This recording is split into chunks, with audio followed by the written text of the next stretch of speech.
একটা রাষ্ট্র পরিচালনা যারা করবে, একটা রাষ্ট্রের স্টিয়ারিং যাদের হাতে থাকবে, তারা যদি কোটার ভিত্তিতে মেজরিটি আসে, মেধার ভিত্তিতে কম আসে, তখন তো সার্টেনলি একটা রাষ্ট্র পিছিয়ে পড়ার সমস্যায় পড়ে। আন্দোলনে আপনাদের কোনো ইন্ধন আছে কিনা, আপনাদের মনে বিএনপি কোনো ইন্ধন আছে কিনা?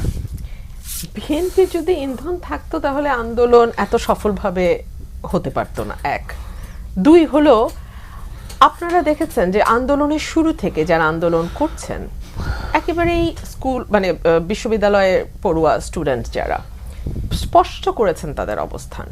কোনো রাজনৈতিক দলের ছত্রছায়ায়, কোনো রাজনৈতিক দলের ইন্ধনে কিংবা কোনো রাজনৈতিক দলকে সুবিধা দিতে বা কোনো রাজনৈতিক দলকে অসুবিধায় ফেলতে এই আন্দোলন হচ্ছে না। এই আন্দোলন হচ্ছে তাদের সংবিধান সম্মত যে অধিকার, সে অধিকার আদায়ের জন্য। এই সংবিধান সম্মত অধিকারের বিষয়ে আমি আইনজীবী হিসেবে যেটুকু যুক্ত করতে পারি সেটা হচ্ছে সংবিধান